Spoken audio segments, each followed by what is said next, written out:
अस्सलाम वालेकुम, मैं अब्दुल्ला ख़ान और आज की वीडियो उन स्टूडेंट्स के लिए बहुत इंपॉर्टेंट है जिन्होंने ओ लेवल्स या ए लेवल्स के रीटेक्स देने।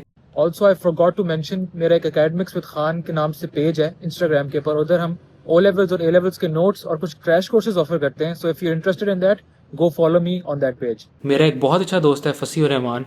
ही was kind enough to share his experience with us. उसकी जो जर्नी, उसकी जो स्टोरी है, उसके अंदर बहुत सारे वैल्यूबल लेसन्स हैं जो मेरे ख्याल से जो रीटेक दे रहे हैं बच्चे उनके लिए बहुत ज़्यादा फ़ायदेमंद हो सकते हैं। So hopefully you will find it helpful and Fasih, the show is yours. अस्सलामुअलैकुम, मेरा नाम फसीह है और मैं एक प्री मेड स्टूडेंट हूँ। मैंने क्या कहते हैं एएस लेवल के रीटेक्स दिए थे अक्टूबर नवंबर 23 में। बेसिकली इस गाइड में मैं आपको अपनी कहानी बताऊंगा कि मैंने अपने ग्रेड्स कैसे इम्प्रूव किए, और इस कहानी से आई होप कि आप भी सीख सकते हैं कि आपने अपने ग्रेड्स कैसे इम्प्रूव करने हैं। मेरी जो जर्नी एएस लेवल की स्टार्ट हुई थी वो हुई थी जब मेरा ओ लेवल का अच्छा रिजल्ट आया था, और उसमें फिर मैंने ए लेवल्स में ना एक और अपना ना चीज़ चेंज की। मैंने कॉलेज ज्वाइन कर लिया। हालांकि मैं प्राइवेटली ओ लेवल्स पढ़ता, मैंने ओ लेवल्स जो है वो प्राइवेटली किया था, और अब मैंने अपना क्या कहते हैं कॉलेज ज्वाइन कर लिया। उसमें अब ये थोड़ा सा था कि मेरा अपनी नेचर से ना हट के थोड़ा पढ़ाई करने की कोशिश की। अब इससे ये था कि कॉलेज जो था उसमें बंदा वैसे ही थोड़ा डिस्ट्रैक्ट हो जाता है। अब जो ए लेवल्स है ना उसका मसला ये है कि वो बिल्कुल ओ लेवल्स की तरह नहीं होता। आपको कंसिस्टेंटली पढ़ना होता है। मुझे काफ़ी लेट एहसास हुआ, एहसास शायद पहले हो गया हो, लेकिन पता नहीं मैं डिनाइल में था कि नहीं पढ़ाई हो जाएगी या ऐसे, या ओ लेवल की तरह मैं आखिरी 5 महीने 4 महीने में पढ़ लूँगा। बहुत एंड में मेरे पे बर्डन आ गया। अकेडमीज भी मैंने दिसंबर में जाके ज्वाइन की, जिसकी वजह से काफ़ी नुकसान हो चुका था मेरा ए लेवल्स का। मैं इसको ओ लेवल्स की तरह इजी लेकर चल रहा था कि ओ लेवल्स में के भी मैंने एंड में आके अच्छा रिजल्ट ले लिया था, तो मैं इधर भी ऐसे एंड में ना एक बहुत अच्छा स्प्रिंट मार के ना अच्छी पढ़ाई कर सकता हूँ। लेकिन ए लेवल्स ना बेसिकली बस एक मैराथन होता है, वो स्प्रिंट नहीं होता ओ लेवल्स की तरह कि आखिरी 3 महीने पढ़ के आप ए स्टार्स ले आएंगे या एज ले आएंगे। काफ़ी हद तक मैंने अपना ना बायो एंड केमिस्ट्री कवर कर लिया था, बस फिजिक्स थोड़ा सा पीछे रह गया था। फिजिक्स में आपको प्रैक्टिस भी चाहिए होती है, लेकिन मेरा सिलेबस ही एंड तक नहीं हुआ था। पेपर्स का टाइम करीब आता जा रहा था और मैंने काफ़ी हद तक ना अपना केमिस्ट्री एंड बायो कवर कर लिया था, लेकिन फिजिक्स की कहीं ना कहीं मुझे टेंशन थी कि ये मैं प्रैक्टिस नहीं की इतनी। कहीं ना कहीं थोड़ा बहुत ना गिल्ट था मेरे अंदर कि मैंने नहीं पढ़ पाया उस तरह। इसके लिए मैंने शायद टाइम ज़ाया कर दिया या कुछ हुआ। काफ़ी मेंटल प्रेशर भी था मेरे ऊपर। इस पर थोड़ा सा मैं स्ट्रेस्ड अप भी हो गया था पेपर्स के दौरान। तो आगे जब अब पेपर के लिए तैयार हूँ, मैं पेपर 2 जो था ना अपना बायो और केमिस्ट्री, उनके लिए मेरी तैयारी काफ़ी अच्छी थी। तो अब उन पेपर्स का ना एक दिन पहले हमें पता चलता है कि वो कैंसिल हो गए पाकिस्तान की पॉलिटिकल सिचुएशन की वजह से। अब वहाँ पे मेरा जो, मैं क्या बोलूँ, ज़मीन पैरों से निकल गई। इतनी बुरी हालत, इतना मेरे इंट्रूसिव थॉट्स आ रहे हैं कि ये क्या हुआ है। बिना मतलब एक तो बहुत बड़ा मुझे आ ही जा रहा था कि बिना जंग लड़ी मैं हार गया हूँ। पेपर 2 में अटेम्प्ट ही नहीं कर पाया, जो जिनकी मेरी तैयारी भी अच्छी थी, उससे मेरा मोराल गिरा। और आगे फिर अगला पेपर जो था हमारा फिजिक्स पेपर 2 था, अब उसके भी मुझे लग रहा था कि वो भी कैंसिल हो जाएगा। अब इतना मैं अभी रिवाइज करूँ तो फ़ायदा क्या है। लेकिन कुछ कर कुरा के हिम्मत पकड़ के हल्की फुल्की सी मैंने आखिरी 2-3 दिन में पढ़ा उसके लिए और आगे पेपर 2 दिया। अब वो पेपर 2 जो था वो भी मेरा मेस्डअप हो गया, क्योंकि मैं वो नहीं इतनी उसकी कर पाया था रिवीजन अच्छे से अपने पहले 2 पेपर 2 के उसकी वजह से, कैंसिल होने की वजह से। क्या कहते हैं, कुछ आपके पास ना 2 हफ्ते होते हैं पेपर 1 अटेम्प्ट करने के लिए। तो वो उस टाइम पे भी थोड़ा सा मेरा मोराल नीचे ही था। मैं बहुत ज़्यादा पेपर 1 के लिए नहीं पढ़ पाया था, वो भी अफेक्ट हो गए। अच्छा, अब जो है जैसे तैसे करके ये पेपर्स गुजारे मैंने। फिर अब रिजल्ट की काफ़ी टेंशन थी मुझे कि पता नहीं अब क्या आएगा क्या आएगा। 2 पेपर तो दिए हुए भी नहीं है, फिजिक्स भी थोड़ा सा मेसअप हो गया है, काफ़ी टेंशन लगी हुई थी मुझे। अब जब रिजल्ट आया ना, तो फिजिक्स एंड बायोलॉजी, इसमें मेरा बिल्कुल अनएक्सपेक्टेड रिजल्ट आ गया जो मैं बिल्कुल एक्सपेक्ट नहीं कर रहा था उस वक़्त। जैसे अब क्या कहें, आप समझे, आप में कोई चीज़ कैमरा जूम इन कर रहा है और पीछे से सारा कुछ जूम आउट हो रहा है।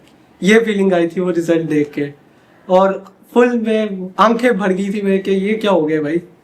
और फिर बहुत मेहनत से उस टाइम स्कूल में रिजल्ट अनाउंस हुआ था, बड़ी मेहनत से मैंने अपने आप को संभाला, और लेकिन ऑब्वियसली मैं बहुत इमोशनल हुआ था।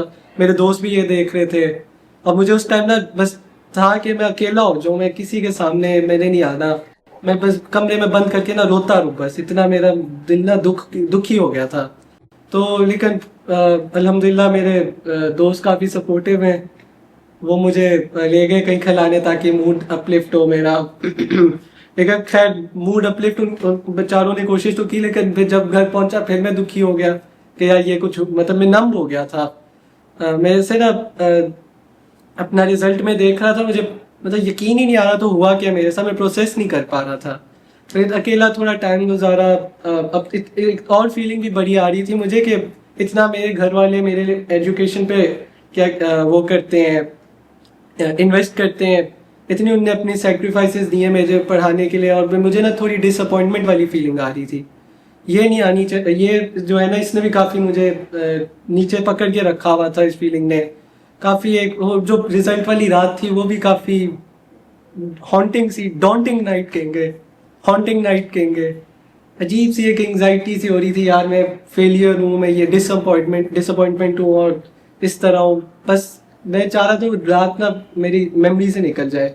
खैर जिन लोग बेचारों का मेरी तरह ये रिजल्ट ऐसी उनके डिजायर्ड नहीं आया होगा, वो भी ये बात से काफ़ी ज़्यादा रिलेट कर रहे होंगे। तो उनके लिए यही मेरा एक मैसेज है कि आप ना ये टेम्परेरी फीलिंग आती है, उसके बाद ये सही हो जाता है।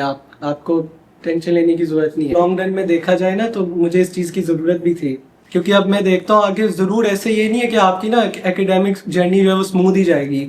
वो ऑब्वियसली आपने आगे टर्नऑइल्स कहते हैं ना, टर्नऑइल्स आएंगे और आपका क्या कहते हैं सप्लीज होती हैं, या आपको फिर रीअपेयर होना पड़ता है किसी एग्जाम के लिए। वो आप ये तो नहीं है कि स्मूथ ही जाएगी आपकी जर्नी।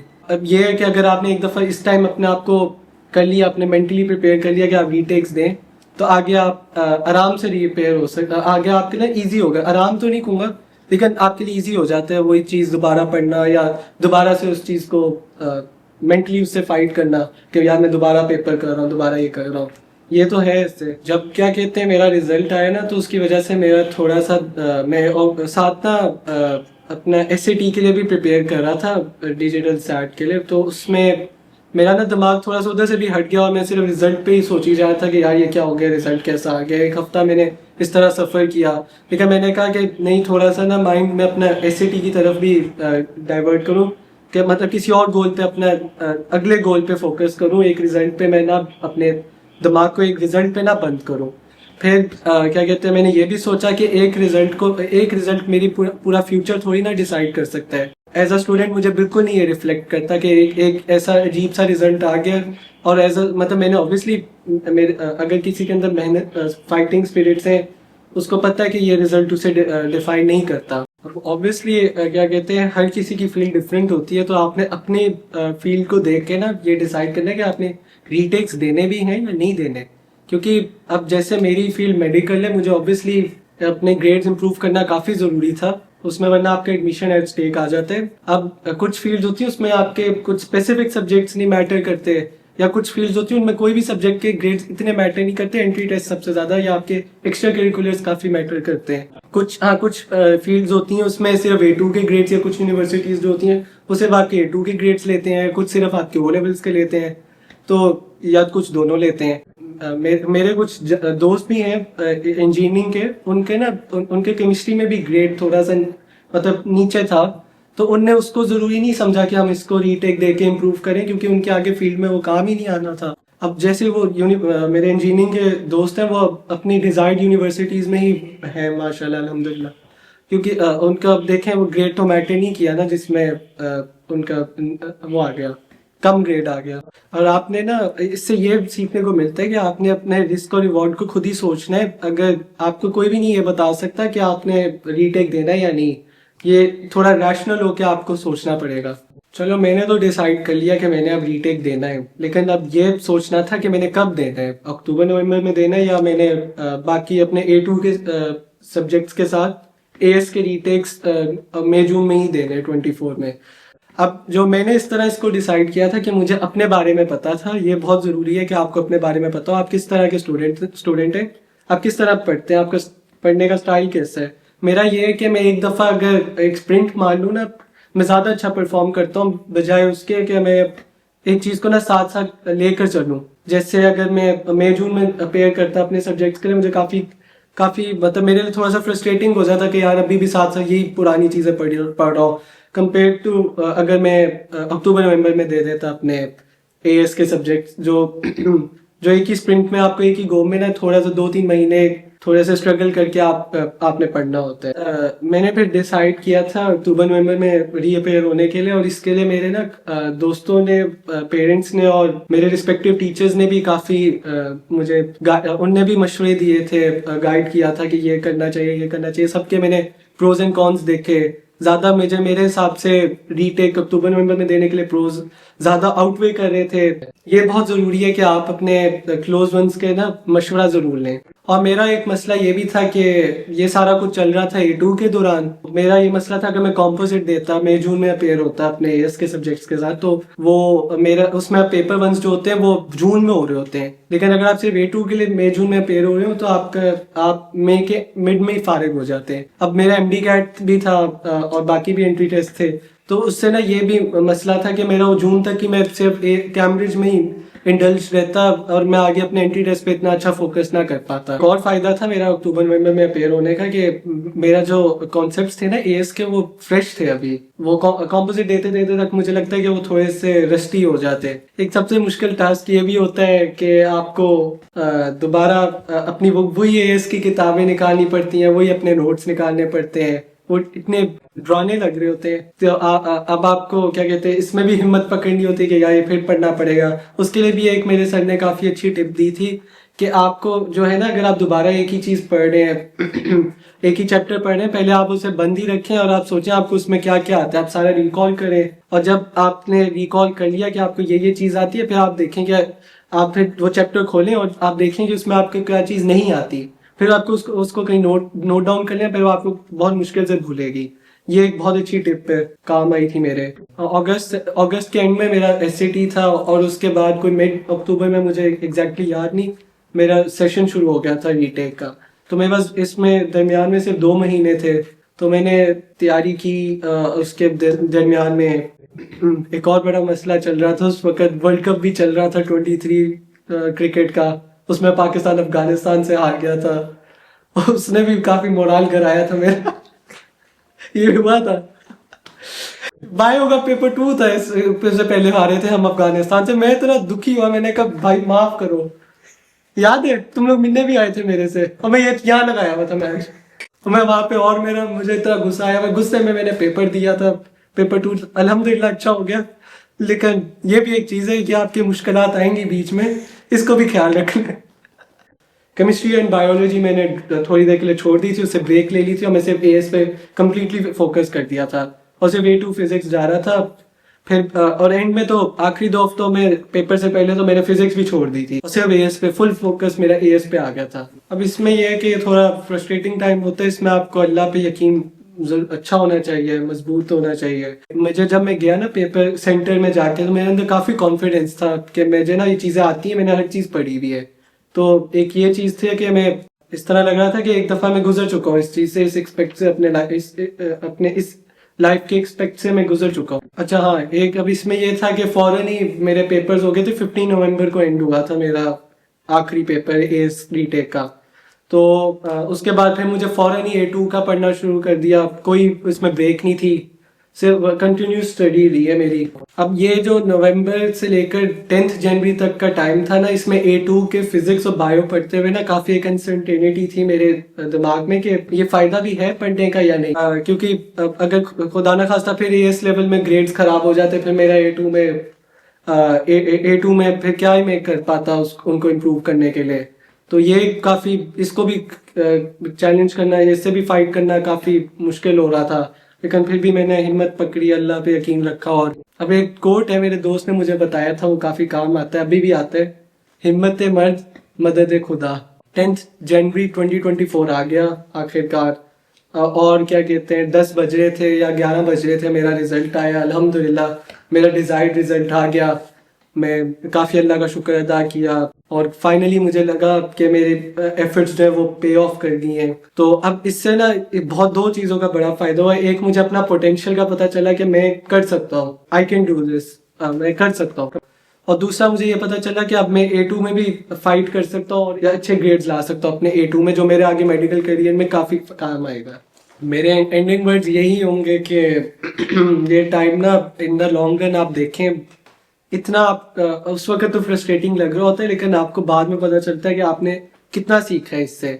जब अगर कभी भी ऐसे नहीं होगा आपकी एकेडमिक जर्नी स्मूथ जाए, आगे फेलियर्स आते हैं, आपको उनसे टैकल करना सीखना चाहिए। और मेरे लिए बहुत ज़रूरी था, मुझे ओ लेवल में मेरे अच्छा रिजल्ट आ गया था।